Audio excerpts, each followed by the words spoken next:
माता सावित्रीबाई फुले इस भारत की प्रथम महिला शिक्षिका यानी शिक्षित महिला रही हैं और शिक्षित होने के बाद उन्होंने इस देश की महिलाओं के लिए, बच्चियों के लिए प्रथम स्कूल 1 जनवरी 1848 को खोलकर ये साबित कर दिया कि देश के अंदर बेटी बचाओ बेटी पढ़ाओ का नारा जो आज बीजेपी सरकार दे रही है, वो सावित्रीबाई फुले ने 1 जनवरी 1848 को साकार कर दिया था। उन्होंने बुधवाड़ा में एक स्कूल खोला जिसमें उन्होंने 6 बालिकाओं को ये स्कूल की शुरुआत करी, 6 बालिकाओं से। और उन 6 बालिकाओं में ताज्जुब की बात यह है कि इन 6 बालिकाओं की जो 4 बालिकाओं की जाति थी वो ब्राह्मण थी, यानी कि जो ब्राह्मण उनको कीचड़ फेंकते थे, जो ब्राह्मण उनको हंसते थे, उनको उपहास उड़ाते थे कि चलिए सावित्री पढ़ाने और हमारे सिस्टम को चैलेंज देना है, ऐसी सावित्री देशद्रोही, ऐसी सावित्री राज्य के खिलाफ काम कर रही है, हमारे धर्म के खिलाफ काम कर रही है, हमारे सिस्टम के खिलाफ काम कर रही है। उन्हीं ब्राह्मणों ने जब स्कूल खोलने की बारी आई और लाभ लेने की बारी आई तो 4 ब्राह्मणों ने अपनी बेटियां पढ़ने के लिए भेज दी। और माता सावित्रीबाई फुले का दरिया दिली देखिए, उनका बड़प्पन देखिए कि जिन ब्राह्मणों ने माता सावित्रीबाई फुले का इतना अपमान किया, उनके ऊपर गोबर कीचड़ तक फेंका, उनके चरित्र को भी हनन करने की कोशिश की, ऐसी स्थिति में भी माता सावित्रीबाई फुले ने उनके प्रति घृणा नहीं रखी, नफरत नहीं रखी, उनकी बच्चियों को प्रवेश देकर स्कूल में उन्हें भी शिक्षित करा। लेकिन नित्या जी, बड़ा सवाल यह है कि जिस दरमियान इनका जन्म हुआ उस दरमियान देश में मनुस्मृति को लोग फॉलो करते थे। एक महिला को पढ़ना पढ़ाना और समाज में एक महिला बाहर निकलना, घर से बाहर, उनका जो योगदान था, उनका जो बलिदान था, उसको किस तरह देखती हैं आप मनुस्मृति के फॉलो करने के दौरान? देखिए, महाराष्ट्र के उसी शहर पुणे में हुआ जहां पर धनवाड़ी गांव में, और इसका जो राज्य था, जो राजा था, वहां पर पूरे देश के अंदर सबसे ज्यादा घोर तरीके से मनुस्मृति को लागू किया गया था, क्योंकि पेशवा का राज उसी दौरान पर वो वहां पर मजबूती से लागू करके लोगों में उन कानूनों की इतनी दहशत थी, इतना डर था कि दलित अछूत कुएं तक पे नहीं चढ़ सकते थे। तो माता सावित्रीबाई फुले ने ऐसी स्थिति में उनको कहा कि मैं तुम्हारे ऐसे घोर अत्याचारी कानूनों से डरती नहीं हूँ, मैं इन कानूनों से कतई नहीं डरूंगी। और इसके पीछे उनके सबसे बड़ी जो ताकत थी वो थी महामना ज्योतिबा फुले की, जो उनके पति थे, जिन्होंने अपना एक अपमान झेला। महामना ज्योतिबा फुले के ब्राह्मण दोस्त ने अपनी शादी में उनको इनवाइट कर दिया, और जब वो अपने दोस्त की शादी में गए तो उनको लगा कि ब्राह्मण रिश्तेदारों ने कहा कि तुम जब ब्राह्मण नहीं हो और तुम शूद्र होकर के, ओबीसी होकर के हमारे इस ब्राह्मणों की शादी में प्रवेश नहीं कर सकते। बारात से उन्हें भगा दिया गया। जब उन्हें भगाया गया तो ज्योतिबा फुले को बड़ा अपमान हुआ। उन्हें लगा कि मैं इस सिस्टम को कुचल के रख दूंगा जिसमें दलित और अछूत और ऐसे लोग श्रेणी बना करके उनका अपमान किया जाता हो। फिर वो इस सिस्टम को बदलने के लिए निकले तो उन्हें लगा कि महिलाओं को सुधारने की ज्यादा जरूरत है। जब महिलाओं को सुधारने की ज्यादा जरूरत है तो उन्हें लगा कि महिलाओं के लिए शिक्षिका होनी चाहिए, टीचर होनी चाहिए, महिला टीचर। उन्होंने अपने पढ़े लिखे दोस्तों से सबसे गुहार लगाई, कोई महिला को तैयार, कोई पढ़ी लिखी महिला आप इसके लिए तैयार कर दो ताकि मैं स्कूल खोल दूं। जब कोई भी तैयार नहीं हो तो ज्योतिबा फुले के पास आखिरी रास्ता बचा था, उनकी पत्नी माता सावित्रीबाई फुले को उन्होंने शिक्षित करा, पढ़ाया, लिखाया, इतना मजबूत बनाया, जो एक ऐसा पति जिसने अपनी पत्नी को ही समाज के हित में पूरी तरीके से समर्पित कर दिया कि हाँ ठीक है, अब इन बच्चियों को पढ़ाने का जो भविष्य तय करेगी वो मेरी पत्नी करेगी, कोई मेरा साथ नहीं देगा तो मैं अपनी पत्नी को तैयार करूंगा। तो ये जो दर्द था ज्योतिबा फुले, माता सावित्रीबाई फुले का सामूहिक था।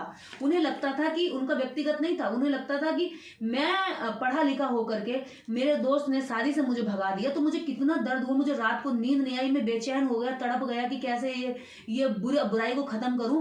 और ये लोगों को तो कुएं पे नहीं चढ़ने दिया जाता, अछूतों के तो गले में हांडी तक बांधी जाती है, कमर में झाड़ू तक बांधी जाती है। ये अगर कुएं पे चढ़ के पानी पी ले सार्वजनिक जगह से तो इनको लाठी डंडों से मार मार के इनकी जान ले ली जाती है। और ऐसी स्थिति में इनके कपड़े फाड़ दिए जाते हैं, इनकी महिलाओं के, इनकी झोपड़ी झुग्गियों में कभी भी घुस के इनके साथ गलत होता है। तो इनकी जिंदगी को सुधारना मेरा सबसे परम कर्तव्य और उन्होंने उन पर काम किया। लेकिन उस जमाने में तो शूद्रों को पढ़ने का अधिकार नहीं था, जो अनटचेबल है उनको भी पढ़ने का अधिकार नहीं था। उन्होंने जो काम किया एजुकेशन के क्षेत्र में, कितना आप देखते हैं कितना उन्होंने योगदान किया होगा, कितना बलिदान किया होगा? देखिए, उनके बलिदान की इस बात से पता लगाया जा सकता है कि माता सावित्रीबाई फुले और ज्योतिबा फुले का जो जीवन रहा पूरा बलिदान पे रहा। उन्होंने अपनी कोई संतान पैदा नहीं करी। उन्होंने कहा कि हमारा जो समाज है, ये समाज ही हमारी संतान है और इस समाज का हम संतान की तरह माँ बाप बनकर सेवा करेंगे। तो अगर राष्ट्रपिता और राष्ट्रमाता का दर्जा यदि किसी को मिलना चाहिए तो वो ये दोनों पति पत्नी है।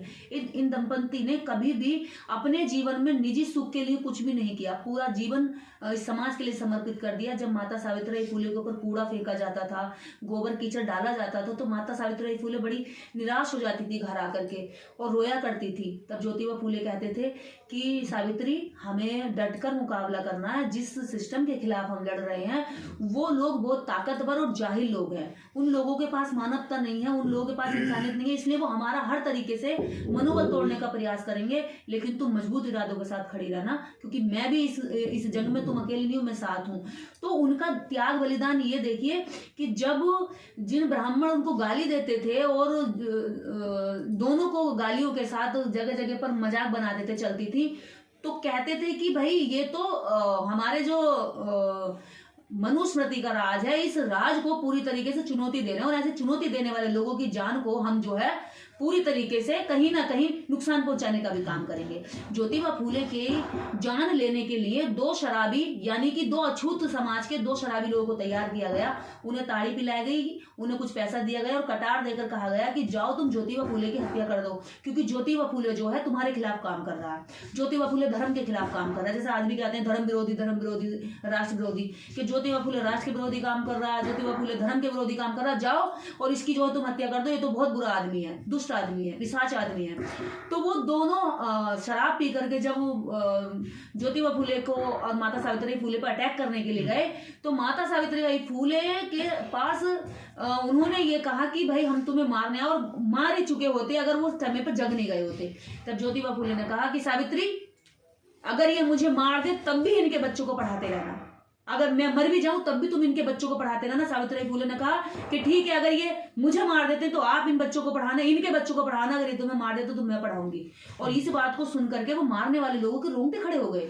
उन्होंने कहा, उनका सारा नशा उतर गया कि क्या बोला तुमने, दोबारा बोलो जरा, कि तुम हमारे बच्चों को पढ़ाओगे, हम तुम्हें मार रहे हैं, तुम हमारे बच्चों को पढ़ाओगे। कि हाँ, कि तुम्हें नहीं पता है, जिन लोगों ने तुम्हें भेजा वो नहीं चाहते कि तुम्हारे बच्चे पढ़ें, क्योंकि पढ़ाई जब जो है गुलामी की जंजीरें तोड़ देती है और वो तुम्हें गुलाम बना के रखना चाहते हैं। तो इस बात पर ही इस बात का एहसास लगाया जा सकता है कि जो उनको मारने के लिए गए थे, फिर वही लोग माता सावित्रीबाई फूले और ज्योतिबा फूले के अंगरक्षक बने, फिर वो बॉडीगार्ड बन गए। उन्होंने कहा कि जो व्यक्ति हमारी जान की बाजी लगाकर हमारी लड़ाई लड़ रहा उसकी जिंदगी भर हम सेवा करेंगे, और उन दो लोगों ने उनकी सेवा में पूरा जीवन लगा दिया। बड़ा सवाल ये है निर्देश जी कि ज्योतिबा फूले अंग्रेजी पढ़ाने के लिए तैयार हुए अपनी पत्नी को, मतलब माता सावित्रीबाई फूले को। उन्होंने कहा कि तुम जो अंग्रेजी पढ़िए, बिल्कुल, जबकि उस दरमियान शूद्रों को सिर्फ शिक्षा ज्ञान लेने का भी अधिकार नहीं था। उन्होंने उस जमाने में अंग्रेजी की बात करी। उसी का आज फल है कि आज इस देश के अंदर स्त्रियां अंग्रेजी पढ़ रही हैं। इस देश में दुनिया देश विदेशों में महिलाओं का जो है अपने ज्ञान का परचम फैला रही है। यहाँ तक कि महिला आज चांद तक जा रही है। तो ये सपना भी माता सावित्रीबाई फूले का था, जो चाहते थे शिक्षित होकर जाए, क्योंकि शिक्षित महिला ही चांद तक जा सकती है और अशिक्षित महिला केवल अज्ञान और पाखंडवाद में रह सकती है। तो इसलिए ये उनका ही जोर था। उन्होंने यहाँ तक देखिए, जो मजदूर महिलाएं और जो मजदूर लोग थे, उन्हें लगा कि जब हम शिक्षित करते हैं तो मजदूर लोग और मजदूरों की महिलाएं पढ़ नहीं पाती। तो उन्होंने इस बात को ध्यान में रखते हुए 1855 में एक रात्रि पाठशाला का भी आयोजन किया। रात्रि पाठशाला खोली कि ठीक है, मजदूर दिन में नहीं अटेंड कर पाते क्लास, तो रात में पढ़ाएंगे हम उनको। ये देखिए, रात और दिन उनकी लगन देखिए पढ़ाई के प्रति, कितना बड़ा त्याग था। उन्होंने रात्रि पाठशाला खोल के मजदूरों को बोला कि ठीक है भाई, हम आपके लिए रात में क्लास देंगे। उनको पढ़ाना शुरू किया, रात में महिलाओं को शिक्षित करके उन्हें कहा कि कोई बात नहीं, अगर आपके घर का काम, अगर आप नहीं आ रही हैं, आपको लग रहा है कि मैं घर का काम करूंगी, तो माता सावित्रीबाई फूले ने यहाँ तक महिलाओं से कहा। एक बार का प्रकरण माता सावित्रीबाई फूले से महिला कहती है कि इतनी देर में हमारी बेटी तुम्हारे स्कूल में जाके पढ़ेगी, इतनी देर में तुम्हारी बेटी गोबर थापेगी, बकरी चरा लेगी, घर का काम कर लेगी। तो माता सावित्रीबाई फूले ने जानते हैं क्या कहा जवाब में, कि अगर आपके घर के झाड़ू बर्तन है तो लाओ मैं कर लेती हूँ, लेकिन इन बच्चों को पढ़ने के लिए स्कूल में भेज दीजिए। क्या ऐसे कोई टीचर कह सकती है? इस बात को सुनकर वो महिला का मन पिघल गया। उसने बोला, नहीं भाई, तुम ऐसा मत कहो और हमारी बेटी को पढ़ने के लिए तुम ले जाओ, हम तुमसे अपना काम नहीं कराएंगे। उसके बाद माता सावित्रीबाई फूले ने अपने घर का जो कुआं था सार्वजनिक रूप से खोल दिया गया और कहा गया, अछूतों को जो लोग कुएं पर नहीं चढ़ने देते उनके लिए हमारे कुएं से पानी भर लिया जाए। तुम लोग गंदा संदा पानी मत पियो, साफ पानी पियो। और जो ज्योतिबा फूले का जो कुआं था उनके घर में, तो उनको जब ये कुएं के लिए अधिकार दे दिया तो उसके बाद भी ज्योतिबा फूले और सावित्रीबाई फूले पे हमला किया गया कि लो अछूतों को पानी पिला करके ये तो हमारा धर्म भ्रष्ट कर रहा है। उसके बाद माता सावित्रीबाई फूले ने साफ सफाई का भी अभियान चलाया। साफ सफाई का अभियान चलाते हुए वाल्मीकि बस्तियों में जाती, उनके घर में बैठती, वो पहले झाड़ू लगाती फिर बैठती। तो वाल्मीकि समाज की जो महिलाएं थी वो कहती कि माता आप झाड़ू मत लगाओ, हम लगा देंगे, आप साफ सफाई में बैठो। तो माता सावित्रीबाई फूले कहती हैं कि पता है मैं तुम्हारे घर में है, झाड़ू क्यों उठाई मैंने, क्यों लगाई, ताकि मैं चाहती हूँ कि तुम साफ सुथरे रहो। तुम साफ सुथरे रहोगे तो लोग तुम्हारे पास बैठेंगे, तुमसे बातें भी कर सकते हैं, तुमसे इतनी घृणा नहीं करेंगे। अगर वो लोग कहते हैं कि तुम गंदे रहते हो इसलिए वो तुमसे मतलब नहीं रखते, तो तुम ऐसा करो ना, ये गंदगी से छुटकारा पालो, तुम इस गंदगी से दूर हो जाओ। तो माता सावित्रीबाई फूले ने साफ सफाई का भी अभियान चलाया। उनको बोला साफ रहो, अपने बच्चों को पढ़ाओ, सफाई के साथ रहो, सफाई के साथ जीवन जियो, स्वाभिमान के साथ जीवन जियो। जब सफाई का लेक्चर माता सावित्रीबाई फूले दे रही थी तो ये भट्ट ब्राह्मणों को पसंद नहीं आया और भट्ट ब्राह्मणों ने माता सावित्रीबाई फूले के घर के आगे अगले दिन सुबह 4 बजे जाकर के मानव मल यानी कि पोटी, इतनी सारी पोटी उनके घर के आगे फेंक दी।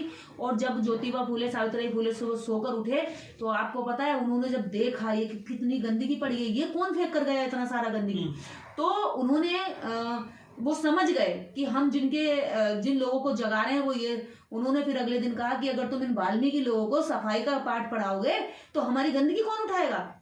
अगर ये वाल्मीकि लोग सफाई में रहने लगेंगे तो हमारी गंदगी में कौन हाथ डालेगा। ये तो फिर गंदगी में हाथ डालने नहीं चाहेंगे अगर सफाई का मार्ग सीख गए तो इस वजह से उन्होंने अपना आक्रोश जताने के लिए, आप ये देखिए कितनी हद तक गिर गए कि उन्होंने पोटी को हाथ में मतलब उनके घर के आगे फेंक आए। जब उन्होंने कुआं खोला अछूतों के लिए तो उनका सामाजिक बहिष्कार करवाया, कहते हैं हुक्का पानी बंद करवा दिया और हुक्का पानी बंद करा के ज्योतिबा फूले और सावित्रीबाई फूले को घर का निकाला करा दिया। और उन्होंने कहा जब अछूतों के लिए कुआं खोला था तो उनके घर वालों ने कहा कि देख भाई हम माली का काम करते हैं, फूलों का काम करते हैं और हमारा जो सैनी समाज है वो तुमसे नाराज हो क्योंकि हमारे साथ हमारे जो बिजनेस है उस पर फर्क पड़ेगा।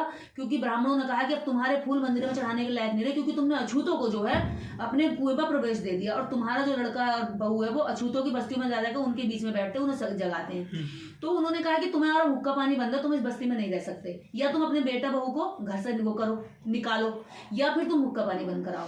तो उनके पिता ने कहा कि देख ज्योतिबा, देख सावित्री, तुम इस बात को मान जाओ, अगर तुम ये सब काम नहीं छोड़ोगे तो हमें तुम्हें घर से निकालना पड़ेगा, तुम ये काम छोड़ दो, हम चाहते हैं हमारा बेटा बहू हमारे साथ ही रहे। तो उन्होंने कहा तुम्हें 2 रास्ते हैं, या तो तुम घर छोड़ दो या तुम घर में रहो तो ये काम छोड़ दो। तो पता है सावित्रीबाई फूले ने और उनके पति ने जवाब दिया कि हम घर छोड़ने के लिए मजबूर हैं, हम सड़क पर सोने के लिए तैयार हैं, घर छोड़ने को तैयार हैं, लेकिन हम इन अछूतों, दलितों, ओबीसी, एससी, आदिवासियों के लिए शिक्षा का काम करने और समाज सुधार का काम करने के लिए कभी भी हम पीछे नहीं हटेंगे, ये काम हमारा जारी रहेगा। और घर छोड़ दिया। निर्देश जी, ये भी बताया गया है कि माता सावित्रीबाई फूले और ज्योतिबा फूले का कोई संतान नहीं थी।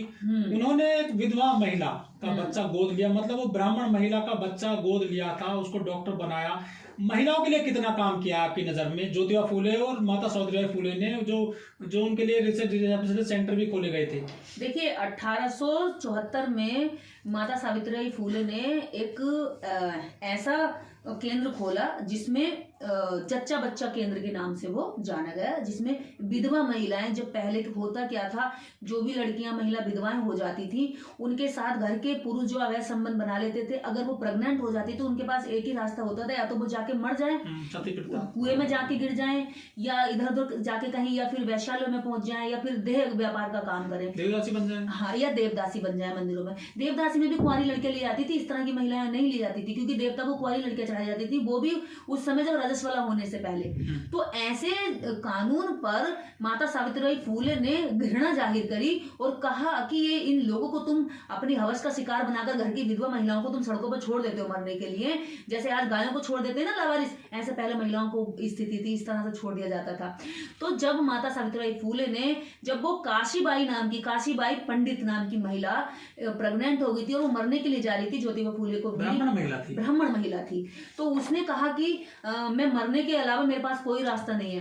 तब ज्योतिबा फूले उसको घर लेकर गए, बोले बहन तू ऐसा कर, तू मर मत, इस बच्चे को जन्म दे और मैं इस बच्चे की पूरी परवरिश करूंगा और सुरक्षित रखूंगा, तेरी भी जान बचेगी। तो उन्होंने जब इस बुराई को देखा कि समाज में एक और बुराई है, बहुत बुरी है, जिसकी वजह से लोग मर जाती, महिलाएं मर जाती हैं, तो विधवा महिलाओं के लिए उन्होंने विधवा गृह खोले, बाल आश्रम खोले, जिसमें विधवाओं के जो अवैध बच्चे होते थे तो उन बच्चों के लिए उन्होंने बाल आश्रम खोले, जिसमें बच्चों की देखभाल होती थी। तो जच्चा बच्चा केंद्र के नाम से उन्होंने इस तरह का भी केंद्र खोला। और काशीबाई का जो बेटा हुआ, उस बेटे को माता सावित्रीबाई फूले ने अपने पुत्र के रूप में, दत्तक पुत्र के रूप में, पहली बार इस भारत के अंदर किसी महिला ने दत्तक पुत्र का प्रावधान जारी किया था, तो वो माता सावित्रीबाई फूले ने किया था कि किसी बच्चे को कोई महिला गोद ले ले, वरना इस भारत के अंदर कोई महिला बच्चे को गोद नहीं ले सकती थी ये। और हिंदू धर्म की तो सख्त मनाही थी, तो कानून के बाद में अब मिला है अधिकार, अभी भी लोग नहीं लेने देते हैं। तो माता सावित्रीबाई फूले ने काशीबाई ब्राह्मण महिला के अवैध बच्चे को दत्तक पुत्र के रूप में स्वीकार करा, उस बच्चे को पढ़ाया लिखाया, शिक्षा दी, उस बच्चे को डॉक्टर बनाया, आप देखिए।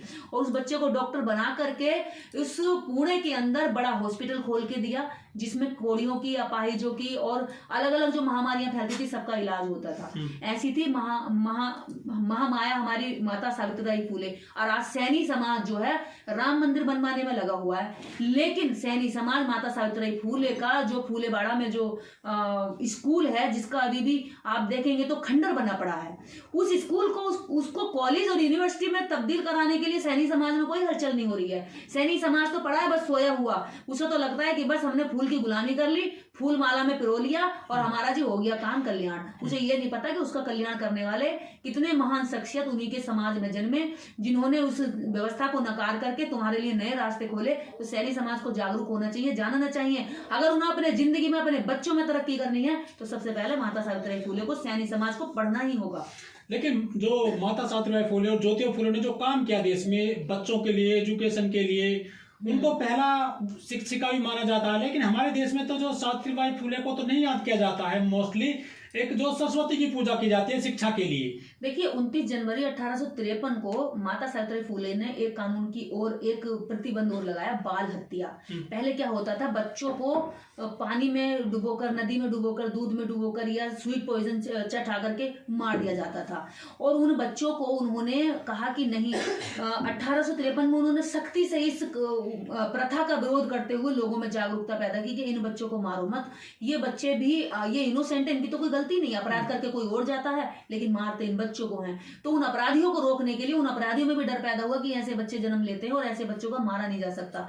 तो इस देश के अंदर बच्चों में शिक्षा को, बच्चों को जिंदा रखने को, विधवा औरतों को जीवन दोबारा से जीने के लिए दत्तक पुत्र का, और तो और सबसे बड़ी बात इस देश में अछूतों के लिए जो पानी सबसे बड़ा सोर्स ऑफ जीवन होता है, उसका जो अधिकार माता सावित्रीबाई फूले ने अपने कुएं से पानी दे करके ये बात करी। वाल्मीकि समाज में साफ सफाई, जो लोग गंदे रहते थे कोई भी जाति में, साफ सफाई का महत्व समझाया, अस्पताल खोले और स्कूल खोल करके माता सावित्रीबाई फूले ने इस बात का मजबूती से ये जवाब दे दिया कि कोई भी सिस्टम इतना कठोर, इतना कड़ा नहीं हो सकता जिसको हम अपनी ताकत और क्षमता के बल पर भेद नहीं सकते। और सावित्रीबाई फूले आज इस भारत के अंदर समस्त स्कूलों में तस्वीर लगाने का सम्मान प्राप्त होनी चाहिए थी, लेकिन सैनी समाज की आंखों में धूल झोंक करके सैनी समाज की जो महान शख्सियत माता सावित्रीबाई फूले, उनको किनारे कर दिया, उनको कचरे में फेंक दिया, उनका कोई सम्मान नहीं किया।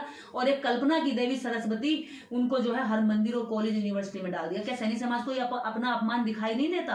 क्या इनको देखना नहीं चाहिए? मैं ये नहीं कह रही हूँ, महापुरुष की कोई जाति कोई धर्म नहीं होता है, महापुरुष की हर बात हमारे स्वीकार्य होनी चाहिए। दुनिया का वही विचार महान है जो किसी एक व्यक्ति से निकले और पूरी दुनिया उसको अपना ले। माता सावित्रीबाई फूले का शिक्षा का विचार पूरी दुनिया ने अपनाया और अपने बेटे को आज शिक्षित करते हैं।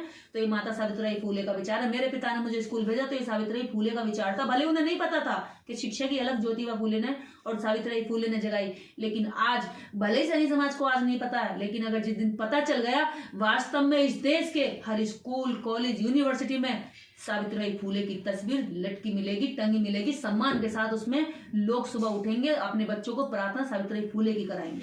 लेकिन निर्देश जी, बड़ा सवाल यह है कि ज्योतिबा फूले और सावित्रीबाई फूले ने, उनका कार्यक्षेत्र, जन्म स्थान महाराष्ट्र के पुणे में रहा, लेकिन बहन कुमारी मायावती ने उनके जो कार्य को, उनके योगदान को, बलिदान को, उन्होंने जो काम किए उसको पूरे देश और दुनिया में बता दिया है। उत्तर प्रदेश में सरकार रहने के दौरान उनके नाम पे स्कूल कॉलेज खोले, जनपद बनाए और उनकी किताबों में भी उनका जिक्र किया गया है। बहन जी ने बड़ा काम किया है, इस पे क्या कहना है आपका? देखिए, मैं इस बात का, मैं ही नहीं, पूरे देश के लोग इस बात को कहते हैं, और जो लोग जानते हैं वो सब इस बात को समझते हैं कि पूरे भारत के अंदर जितने भी महापुरुषों ने जन्म लिया, बुद्ध से लेकर के बाबा साहब अम्बेडकर तक, जितने भी महापुरुष थे जो इतिहास में कहीं दफन कर दिए थे, कहीं कहीं उस गर्त के नीचे चढ़ा दिए थे, तो उन परतों को उखाड़ करके यदि आम जनमानस के जहन में डाला गया और उनके विचारों को पढ़ने की जब उसके बाद भूख पैदा हुई लोगों में, तो वो तभी हुई जब हमारे उत्तर प्रदेश में बहन कुमारी मायावती जी और उससे पहले मान्यवर कांशीराम साहब ने सारे महापुरुषों की तस्वीरें दिखाई बाकायदा। पहले तो जानते नहीं थे कि तस्वीर है किसकी,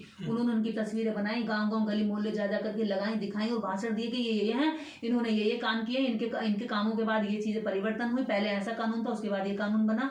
तो ये जो दबे हुए महापुरुष थे, इन महापुरुषों को वैचारिक रूप से लेकर आना, जिंदा करना, दोबारा समाज के दिमाग में, दिलों में सम्मान दिलाना, ये मान्यवर कांशीराम साहब ने काम किया। और उसके बाद सत्ता में आकर के स्कूलों का, कॉलेजों का, यूनिवर्सिटियों का नाम रखना, शहरों का नाम रखना, ये जो सरकारी अमली जामा पहनाया, ये बहन कुमारी मायावती जी ने पहनाया। जो उसके वो धन्यवाद की प्रार्थना है, इस देश के जितने भी ओबीसी, एससी या जो भी इस देश में महापुरुष जन्मे हैं, उन महापुरुषों के समाज को और उन लोगों को बहन कुमारी मायावती जी का आभार व्यक्त करना चाहिए कि जो परतों में दबे हुए किसी इतिहास पर धूल जमा दी गई थी, उस धूल को उखाड़ के, हटा करके, साफ करके बिल्कुल आईना दिखाया कि ये महापुरुष थे। तुम्हारे सच्चे देवी देवता, सच्चे मानने वाले, सच्चे देने वाले देवता वो होता है जो देता है, और देने वाले हमारे अगर कोई देवता है वास्तव में, तो हमारे महापुरुष है जिन्होंने हमारे जीवन में परिवर्तन किया। लेकिन हमारे देश में ओबीसी जो समाज है, जो समुदाय है, जो बड़ा हाथी के समान समाज है, आखिर ये अपने महापुरुषों को क्यों नहीं याद करता? क्यों नहीं उनके जो कामों को जो है प्रचार प्रसार करता है? जो काम मायावती को करना पड़ रहा है उनके महापुरुषों को जगाने का और दिखाने का, उसके पीछे है गुलामी, मानसिक गुलामी। कहते हैं कि स्लेवरी केवल हाथों में हथकड़ी, पैरों में जंजीरें या इस तरह की नहीं होती है। एक स्लेवरी जो सबसे खतरनाक होती है पूरे विश्व की, वो मानसिक है, ब्रेन की मानसिकता। कहते हैं ना, एक हाथी के बच्चे को बचपन में छोटी सी जंजीर डाल दी जाती है और पूरे जीवन फिर वो उसी छोटी सी जंजीर से बंद होता है, जिसको वो जरा से झटके से तोड़ सकता है, नहीं तोड़ता, क्योंकि अब उसका मेंटलिटी सेट हो चुका है कि मैं बंधा हुआ हूँ। और ऐसे ही इस देश का सबसे बड़ा तबका बहुजन समाज में ओबीसी वर्ग है, और उस ओबीसी वर्ग को इसी तरह की गुलामी में बांधा हुआ है। उसे बताया गया है कि तुम इस मंदिर में जाओ, तुम उस बाबा की कथा में जाओ, तुम नेता के पीछे जाओ और तुम्हारा भला हो जाएगा। लेकिन उसे ये नहीं बताया गया कि तुम्हारे महापुरुष ये हैं, तुम्हारी तरह की शिक्षा से होगी, तुम्हारी सुरक्षित रोजगार से होगी, तुम्हारा अच्छा कपड़ा, अच्छा मकान दुकान तब बनेगा जब तुम शिक्षा की ओर जाओगे। तो सबसे बड़ा जो कहते हैं ना, विद्या बिना मति गई, मति बिना दुर्गति हुई। तो ये जो ज्योतिबा फूले ने जान लिया, और ओबीसी समाज में अगर आप देखेंगे, लिस्ट देखेंगे ऊपर से नीचे तक, तो ओबीसी समाज के महान शख्सियतों की लिस्ट ज्यादा लंबी होगी, जबकि ऐसे समाज में इतने नहीं हुए। लेकिन अब इस समय जो आधुनिक युग चल रहा है, इस वक्त पर सबसे ज्यादा जागरूकता का जो लहर देखी जाती है, जो जागरूकता का, मिशन का, जो विचारों के प्रचार प्रसार का जो काम कर रहा है, वो ऐसी समाज कर रहा है। और ओबीसी समाज को भी हिला रहा है कि उठो बड़े भाई, तुम्हें भी जागना है, और हम सब एक भाई भाई हैं, किसी दुश्मन ने हमें आपस में लड़वा के बात को राज करा है, हमें एकजुट होना है। तो ये ऐसी समाज का दम है कि जो सही रास्ते पे ले जाने के लिए अपने बड़े भाई को भी मशाल दिखा रहा है।